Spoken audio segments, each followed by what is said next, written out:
Hi everyone, welcome to missile classes. और मैं आज आपके सामने लेकर आया पिछले कई सालों से पूछे गए वो प्रश्न जो आपके पेपर में डायरेक्टली छपने वाले हैं। अगर इस तरह से पेपर में क्वेश्चन आ जाए तो कोई हार्ड नहीं है, लेकिन अगर अभी जस्ट जो एग्जाम हुआ है साइंस और कॉमर्स स्ट्रीम का, उनका पेपर आप देखेंगे तो आपका होश और हवास उड़ जाएगी, क्योंकि वहां पे क्वेश्चन बिल्कुल थ्योरी बेस्ड था। जो भी स्टूडेंट्स थ्योरी लैंग्वेज को पढ़े हैं, समझे हैं, चैप्टर को समझे, वही स्टूडेंट्स उन सब क्वेश्चनों को सॉल्व कर पाए हैं। आप सोचेंगे कि मैं शर्मा के पेपर ले लूं, वर्मा के पेपर ले लूं, क्वेश्चन बैंक ले लूं, मैं रट्टा लगा लूं और मेरा आंसर सही हो जाएगी। बिल्कुल ऐसा नहीं है।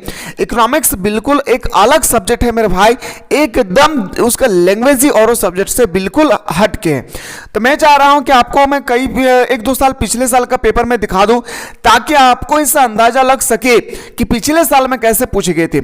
अगर मैं पिछले साल की मैं बात करूं तो पिछले साल बिल्कुल एकदम सिंपल सा क्वेश्चन पूछे गए थे। कोई भी सब्जेक्ट का हो, history, political, geography, economics, psychology, sociology, कोई भी सब्जेक्ट का हो, चाहे आप इंग्लिश कोर का ही पेपर क्यों ना ले, लेकिन इस बार इतना घुमा फिरा कर क्वेश्चन पूछ रहे हैं, आप सभी को अच्छी तरह से भले भांति पता है, क्योंकि अभी आप लोग जस्ट एग्जाम दे रहे होंगे। तो इस तरह से अगर एग्जाम में आपका इकोनॉमिक्स के पेपर में रोटेट करे तो फिर स्टूडेंट्स का कल्याण हो जाएगा। तो इसलिए मैं चाह रहा हूं कि आप लोगों का 17 तारीख को जो एग्जाम होने वाली, इसके रिगार्डिंग मैं प्रीवियस क्वेश्चन लेकर आया हूं कुछ, साथ ही साथ आज ही के क्लास में हम लोग डिस्कस करेंगे, मतलब आज नहीं, हम लोग इसका अगला वीडियो में जो डिस्कस करेंगे वो सब्जेक्टिव का क्वेश्चन होगा। देन हम लोग न्यूमेरिकल का क्वेश्चन डिस्कस करेंगे, फिर आपका ऑब्जेक्टिव का क्लास होगी। मेरे भाई अभी तो आप लोग सोच रहे हैं ना कि 2-3 दिन मेरे पास समय है, बिल्कुल समय नहीं है। आपका एग्जाम इकोनॉमिक्स का पेपर आपके सर पे आके खड़ा हो चुका है, बस सोचिए कि आपको एग्जाम हॉल की वेट करना है। ठीक है, तो चलिए कि क्वेश्चन को मैं बेहतरीन तरीके से आप लोगों को दिखाना चाहूंगा कि किसका क्वेश्चन पूछे गए। और आज आपके पेपर में अगर इस तरह से क्वेश्चन आए, यानी 17 फरवरी के पेपर में अगर इस तरह से क्वेश्चन आए तो आप इजीली से सॉल्व कर लेंगे। अन्यथा अगर इससे थोड़ा सा क्वेश्चन को रोटेट किए तो फिर आप घूम जाएंगे। ठीक है, चलिए क्वेश्चन की ओर मूव करते हैं। ऐसे तो देखा जाए मेरे पास पिछले कई सालों का पेपर है, लगभग मेरे पास 7 साल या 8 साल का पेपर है मेरे पास। ठीक है, तो मैं चाह रहा हूं एकदम लेटेस्ट वर्जन में करवाऊं, ताकि आपको अंदाजा लग सके कि पिछले साल में कैसे पूछे गए। तो चलिए हम लोग पहला क्वेश्चन पे आते हैं। मैं समझाने की भी कोशिश करूंगा और आप लोग समझने की भी कोशिश करेंगे, और जितना ज्यादा हो सके इस वीडियो को शेयर करें, साथ ही साथ आज की क्लास का वेट करें। अर्थव्यवस्था की किस समस्या का संबंध उत्पादन की तकनीक के चयन से है? तो मैंने आप लोगों को बताया था कि कैसे उत्पादन करें। याद रखिएगा, पहला क्वेश्चन था कैसे उत्पादन करें। बोल सकते हैं सर ऑप्शन नंबर हम लोग का बिल्कुल सही हो जाएगी सी। क्वेश्चन नंबर नेक्स्ट पे आते सर, कुल उपयोगिता अधिकतम होती है। मैंने आपको कल ही के क्लास में बताया था कि कुल उपयोगिता, याद रखिएगा मेरे भाई, अधिकतम होती है जब सीमांत उपयोगिता का मान 0 होता है। क्या होता है? जब 0 होता है।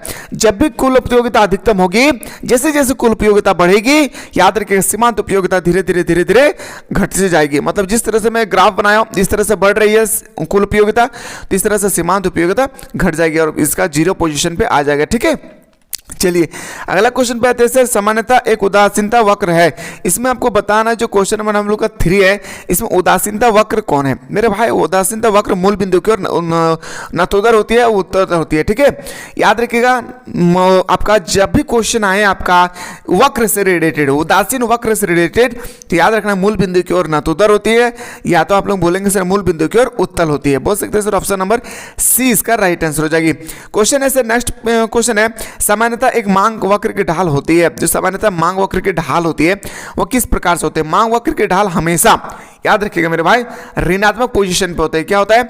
ऋणात्मक पोजीशन में होता है, यानी नेगेटिव पोजीशन पे होती है। क्वेश्चन नंबर अगला पे आते हैं सर 5 नंबर में। क्वेश्चन किया है सर, एक सरल रेखा मांग वक्र के मध्य बिंदु पर मांग की लोच, यानी याद रखिएगा इलास्टिक डिमांड, मांग की लोच होती है। मांग की लोच क्या होती है? यहाँ पे आपसे पूछेगी तो हमेशा एक होती है। कितना मेरे भाई? यहाँ में हमेशा एक होता है। क्या एक होता है?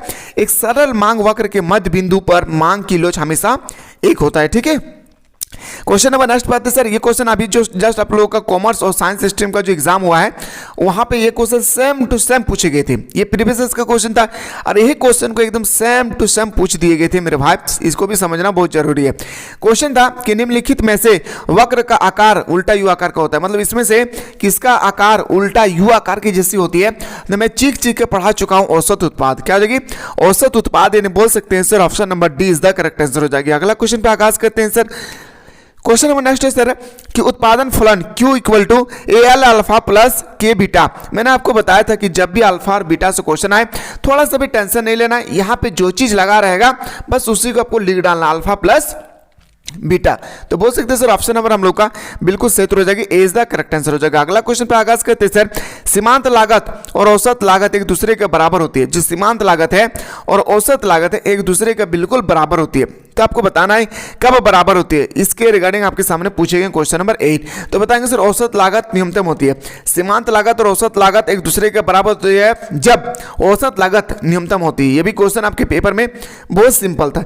अगर ऐसा क्वेश्चन आ जाए आपके पेपर में तो बहुत अच्छी बात है, लेकिन अगर आपका कॉमर्स साइंस स्ट्रीम की तरह अगर क्वेश्चन आ जाए फिर तो क्वेश्चन रोटेट होगी। निम्नलिखित में से कौन वक्र उत्पाद अक्ष के समांतर होती है? इसमें से कौन सा वक्र उत्पाद अक्ष के समांतर होती है? कुल स्थिर लागत। क्या हो जाएगी? कुल स्थिर लागत वक्र। ऑप्शन नंबर ए इसका राइट आंसर हो जाएगा। क्वेश्चन नंबर आते हैं सर, क्वेश्चन नंबर हम लोग नेक्स्ट पे आते हैं 10 पे। पूर्ण प्रतियोगिता बाजार में किस प्रकार की वस्तु का उत्पादन होती है? जो पूर्ण प्रतियोगिता बाजार होती है उसमें किस प्रकार की वस्तुओं का उत्पादन होते हैं? तो मेरे भाई याद रखिएगा उसमें समरूप वस्तुओं का उत्पादन होती है। पूर्ण प्रतियोगिता किसे कहते हैं, इसकी क्या क्या विशेषताएं हैं? ये क्वेश्चन आपके पेपर में 3 मार्क्स का 100 नहीं 200% आपके पेपर में छप रहा है इस साल। ठीक है, चलिए क्वेश्चन नंबर आते हैं सर अगला क्वेश्चन। अब आते हैं सर मांग का लोच क्या? आपके सामने आ गया क्वेश्चन। क्या आ गया मेरे दोस्त? क्वेश्चन आ गया, समझना बहुत जरूरी है। अन्य बातें समान रहने पर किसी वस्तु की कीमत में 5% की वृद्धि होने से, याद रखिएगा कीमत में 5% की वृद्धि होने से उस वस्तु की पूर्ति की मात्रा में 6% बढ़ जाती है। तो वस्तु की पूर्ति की कीमत लोच क्या है? मैंने बताया था कि वस्तु की पूर्ति की कीमत लोच का एक फॉर्मूला होता है। क्या पूर्ति की आपसे पूछा गया था, याद रखिएगा कीमत लोच के फॉर्मूला मैं बता चुका हूं कई बार। एक बार आप लोग फिर से ध्यान से सुन लीजिए, याद रखना है पूर्ति की प्रतिशत परिवर्तन, पूर्ति की मात्रा में प्रतिशत परिवर्तन, पूर्ति की मात्रा में प्रतिशत परिवर्तन डिवाइडेड बाय कीमत की प्रतिशत, कीमत में प्रतिशत परिवर्तन। ठीक है, तो पूर्ति कितना दिया था सर? 6। कीमत कितना दिया था सर? 5। जब 6 को हम लोग 5 से डिवाइड करेंगे तो आएगा सर 1.2। कितना आएगा सर? 1.2। तो इस तरह से आपकी क्वेश्चन आएगी। ये तो सिंपल सा क्वेश्चन है। अगर 1.2 आया है तो किस प्रकार का लोचदार है? पूर्णतः बेलोचदार, पूर्णतः लोचदार, सामान्यतः लोचदार या सामान्यतः बेलोचदार? इससे भी रिलेटेड आपके पेपर इस साल क्वेश्चन छप रही है। ठीक है, क्वेश्चन नंबर आते हैं सर 12। आपसे पूछा कि अल्पकाल में एक पूर्ण प्रतियोगिता फॉर्म की हानि होगी जब क्या होता है? कैसे हमें पता चलेगा कि हानि हो रही? तो क्वेश्चन नंबर हम लोग का जो 12 है इसमें होगा, याद रखिएगा मेरे दोस्त बहुत इंपॉर्टेंट, जब भी प्राइस कम होगी, याद रखिए एवरेज कॉस्ट से, याद रखना है। तो बोल सकते हैं सर ऑप्शन नंबर हम लोग का बिल्कुल सही हो जाएगा, D is the correct answer हो जाएगा। अगला क्वेश्चन पे आते हैं सर, क्वेश्चन नंबर 13 पे आते हैं। क्वेश्चन नंबर 13 है सर, यदि किसी वस्तु की बाजार मांग तथा बाजार पूर्ति यानी डिमांड एंड सप्लाई, तो बाजार संतुलन को निम्न में से किस दिशा द्वारा, किस स्थिति द्वारा हम लोग इसको दर्शाते हैं? तो बताएंगे सर, याद रखिएगा जब भी इस तरह से क्वेश्चन है ना, मैं एक चीज आप लोगों को रट्टा लगा चुका हूं कि आप लोग जब भी आए तो डिमांड इक्वल टू सप्लाई कर देना। ये बात सही है, लेकिन क्वेश्चन को ना थोड़ा सा समझना बहुत जरूरी है। क्वेश्चन क्या है थोड़ा सा समझते हैं। यदि किसी वस्तु की बाजार मांग तथा बाजार पूर्ति क्रमशः डी और एस है तो बाजार संतुलन को निम्न में से किस स्थिति में से दर्शाता है या दर्शाया जा सकता है? तो बताएंगे sir D equal to S, D minus S, D बटा एस इक्वल टू बोल सकते हैं सर इनमें से सभी। अब समझेंगे ना सर, हम लोग तो रट्टा लगा चुके हैं sir D equal to S. मेरे भाई यहाँ पे समझने के थोड़ा सा फेरा है। क्या है? डी इक्वल टू क्या है? एस।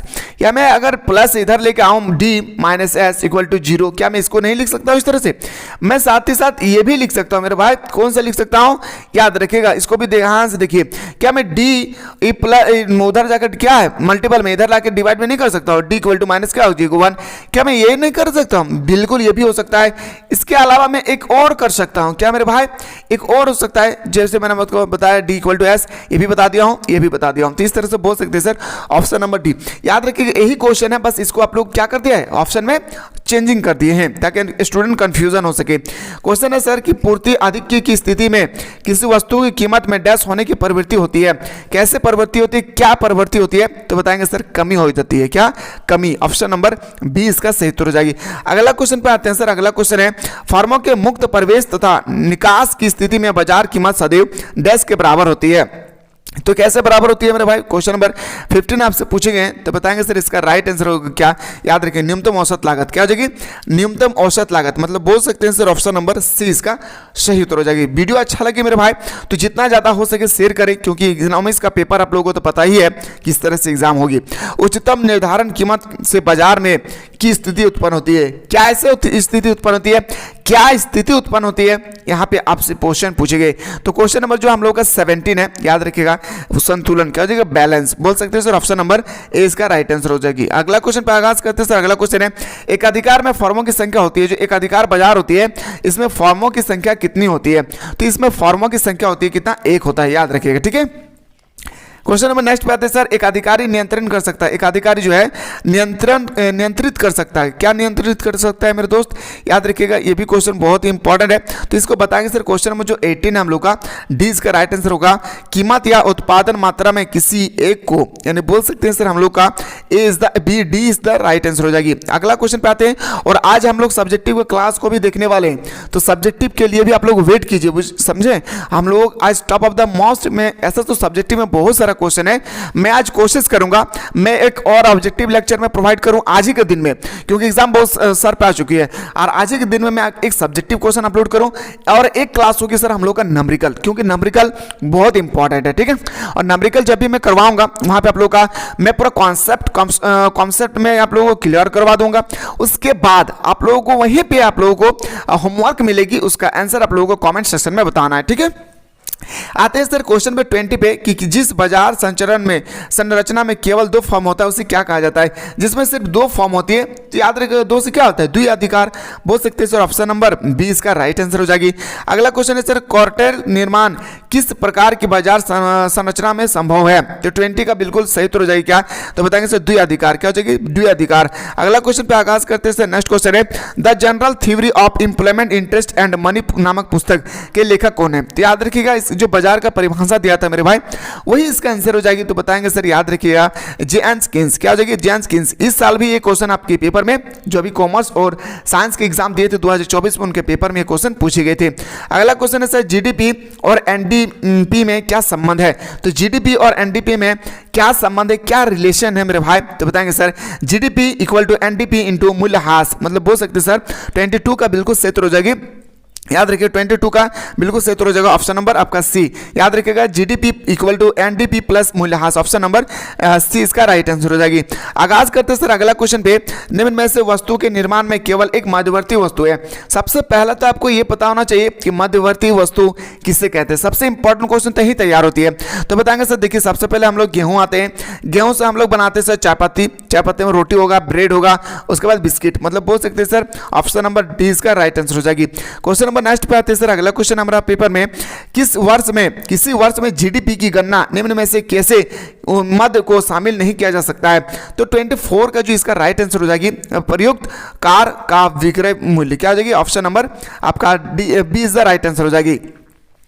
25 पे आते सर निम्नलिखित में से किस विधि से जीडीपी की गणना की जा सकती है, इनमें से किस विधि द्वारा जीडीपी की गणना किए जाते हैं, तो ये क्वेश्चन आपको अच्छी तरह से देख लेना है, क्यों, क्योंकि बहुत इंपॉर्टेंट है। व्यय विधि हो जाएगी, क्या हो जाएगी मेरे दोस्त, याद रखिएगा 26 का बिल्कुल सही उत्तर हो जाएगी व्यय विधि, ठीक है। आगाज करते सर अगला क्वेश्चन 2016 में कौन से नोट पर प्रतिबंध लगा दिया गया था, जो क्वेश्चन है 26, याद रखिएगा 2016 में आप सभी को पता है कि नोटबंदी हुआ था, उस समय कौन से नोट को बंद करा दिया गया था, तो बताएंगे सर 500 रुपया और 1000 रुपया के नोट को। अगर आपसे क्वेश्चन आए कि 2023 में कौन से नोट को बंद करा गया, तो बताएंगे सर 2000 के नोट को बंद करा दिया गया है। अगला क्वेश्चन पे आते हैं सर कि वस्तु विनिमय प्रणाली का एक दोष निम्नलिखित में से कौन सा है, वस्तु विनिमय प्रणाली जो है इसका आपका एक दोष बताना है, इसके अंदर में क्या दोष ही है, ठीक है। 27 का इसका आंसर बताएंगे सर 27 का top of the most important है, बताएंगे सर दोहरी गणना का अभाव, याद रखिएगा मेरे भाई, क्या याद रखेंगे हम लोग, दोहरी गणना का अभाव, यही वस्तु विनिमय प्रणाली का क्या है, एक दोष है। और इसका पीछे मैंने आपको पूरा कॉन्सेप्ट में बताया था कि एक्चुअली दोष क्यों है। कोई से स्टूडेंट्स जो नहीं देखे हैं याद रखिएगा, इससे रिलेटेड आपके पेपर में सब्जेक्टिव में 3 मार्क्स का क्वेश्चन छप रहा है, तो अगर क्लियर करना चाहते हैं प्लेलिस्ट में जाकर आप अच्छी तरह से देख सकते हैं। आते हैं सर अगला क्वेश्चन पे, भारत का केंद्रीय बैंक निम्न से कौन सा है, इसमें आपको बताना है कि भारत का इसमें केंद्रीय बैंक कौन सा है, तो 28 जो है इसका राइट आंसर हो जाएगा भारतीय रिजर्व बैंक। याद रखिएगा भारतीय रिजर्व बैंक की स्थापना कब हुई थी मेरे दोस्त, तो 1935 में, इसको भी आप लोगों को अच्छी तरह से याद रखना है। क्वेश्चन नंबर 29 पे आते हैं सर। निम्न में से परिस्थिति में मुद्रा की पूर्ति में कमी हो सकती है, मुद्रा की पूर्ति में कम हो सकती है, कमी हो सकती है, तो बताएंगे सर 29 का। याद रखिएगा नगद आरक्षित अनुपात CRR में वृद्धि, बोल सकते हैं सर ऑप्शन नंबर 20 का राइट आंसर हो जाएगी। आगाज करते हैं सर अगला क्वेश्चन। अब आते हैं सर न्यूमेरिकल क्वेश्चन कुछ आपके पेपर में आ गया है कि उपभोग फलन C equal to 100 plus 0.5 y में स्वायत्तता उपभोग है। तो याद रखिएगा जो फर्स्ट टर्म में रहती है उसको हम लोग स्वायत्तता उपभोग कहते हैं, तो बोल सकते हैं सर ऑप्शन नंबर हम लोग का C इसका राइट आंसर हो जाएगी। अगला क्वेश्चन पे आगाज करते हैं। याद रखिएगा मेरे दोस्त MPC अब प्लस MPS इक्वल टू हमेशा 1 होता है। क्या होता है मेरे भाई, एक बार नोट डाउन कर लीजिए, अगर आपको पता नहीं है तो एक बार नोट डाउन कर लीजिएगा। MPC plus MPS equal to कितना होता है 1। कभी MPC का मान दिया हुआ रहेगा तो आपसे MPS का मान पूछेगा, कभी MPS का मान दिया हुआ रहेगा तो MPC का मान पूछेगा। एक और फॉर्मूला आप लोग ना याद कर लीजिएगा, एक होता है sir K equal to 1 upon MPS, ठीक है, एक फॉर्मूला ये है। फिर होता है सर K मतलब गुणांक होता है, K equal to 1 upon 1 minus MPC। यही सब के बारे में आज हम लोग न्यूमेरिकल क्वेश्चन में मैं बेहतरीन तरीके से आप लोगों को समझाने की कोशिश करूंगा, ठीक है।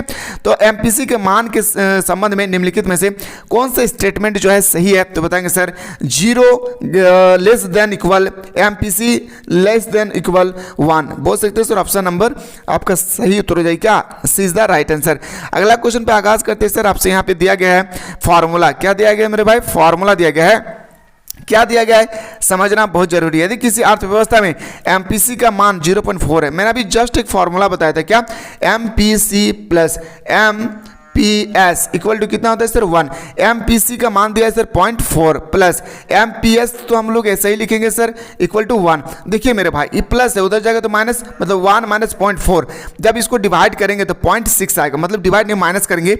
एक में से MPC का अगर हमें मान निकालना रहे, अगर आपके पेपर में अगर इस तरह से क्वेश्चन आए तो आपको सॉल्व करना है इस तरह से, तो एक को अगर 0.4 से माइनस करेंगे तो आएगा सर 0.6। क्या आएगा मेरे भाई 0.6 आएगा। तो इस तरह से 0.6 हमें कौन सा ऑप्शन में दिख रहा है, तो बोलेंगे sir option number 20 the right answer हो जाएगी। अगला क्वेश्चन पे आगाज करते हैं। क्वेश्चन नंबर अगला क्वेश्चन है सर, यदि अर्थव्यवस्था में MPS में वृद्धि हो तो कुल बचत होगी, कुल बचत क्या होगी ये आपसे यहाँ पे पूछे गए, तो 33 का बिल्कुल सही उत्तर हो जाएगी। कमी होगी या अपरिवर्तित रहेगी, मतलब बोल सकते हैं सर ऑप्शन नंबर हम लोग का सी इसका राइट आंसर हो जाएगी। 34 है सर, भारत में वित्तीय वर्ष की अवधि है, मतलब वित्तीय वर्ष बजट की अवधि कितनी होती है, तो बजट की अवधि हो जाए 34 का। याद रखिएगा मेरे भाई, क्या याद रखना, 1 अप्रैल से शुरू होती है 31 मार्च तक, याद रखना है। ये क्वेश्चन आपके पेपर में छप रहा है, कौन सा क्वेश्चन, 1 अप्रैल से 31 मार्च तक होती है, मतलब बोल सकते हैं sir option number C is the right answer हो जाएगी।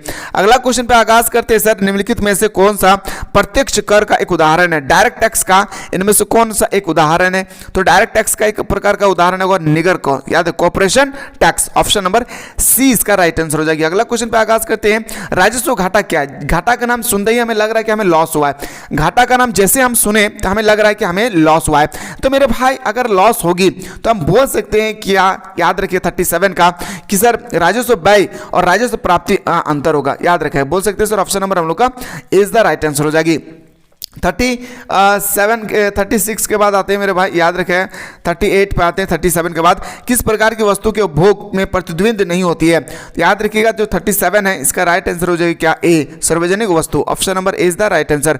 अगला क्वेश्चन पे आते हैं सर, विश्व बैंक की स्थापना किस वर्ष हुई थी, विश्व बैंक जो होती है याद रखिएगा वर्ल्ड बैंक, इसकी स्थापना किस वर्ष हुई थी, तो बताएंगे सर 1944 में। क्वेश्चन नंबर नेक्स्ट पे आगाज करते हैं सर, जब किसी देश की विदेशी विनिमय दर का निर्धारण बाजार शक्तियों के द्वारा होती है तो इस प्रकार की विनिमय दर को कहा जाता है। याद रखिएगा इस क्वेश्चन को बिल्कुल सही होगा, तृतीय विनिमय दर। और इकोनॉमिक्स के पेपर को हल्के में नहीं लेना है मेरे भाई, जिस तरह से आप लोग हिस्ट्री पॉलिटिकल ज्योग्राफी को हल्के में लिए हैं ना, इस तरह से हल्के में नहीं लेना है, लेकिन आपको सही तरीके से यहाँ पे क्वेश्चन को देखना है, ठीक है। क्वेश्चन नंबर नेक्स्ट पे आते हैं। निम्नलिखित में से भुगतान संतुलन के चालू खाते का एक घटक कौन सा है, तो बताएंगे सर वस्तु का आयात, क्या जाएगी वस्तु का आयात। सॉल्यूशन यहाँ पे हम लोगों ने PYQ को अच्छी तरह से कवर किए, तो मैं चाह रहा हूँ ना आप लोगों का क्लास नहीं रुकना चाहिए, क्योंकि आज तो हम लोग का सोच के चलिए कि थर्सडे हो चुकी है, फ्राइडे और सैटरडे को तो एग्जाम देना है आप लोगों को, तो मैं चाह रहा हूं कि आज का और 2-3 क्लास में आप लोगों को प्रोवाइड करूं। कौन से स्टूडेंट है जो आज 11 बजे और साथ ही साथ आप लोग तैयार रहते हैं कि सर हम 2 बजे भी तैयार हैं, साथ ही साथ आज शाम 6 बजे भी सर हम तैयार हैं, मतलब 3 क्लास के लिए कितना ऐसे स्टूडेंट्स है जो तैयार है, एक बार जरूर आप लोग कमेंट सेक्शन में कमेंट कर देंगे। चलिए मिलते हैं इसी तरह से नेक्स्ट वीडियो।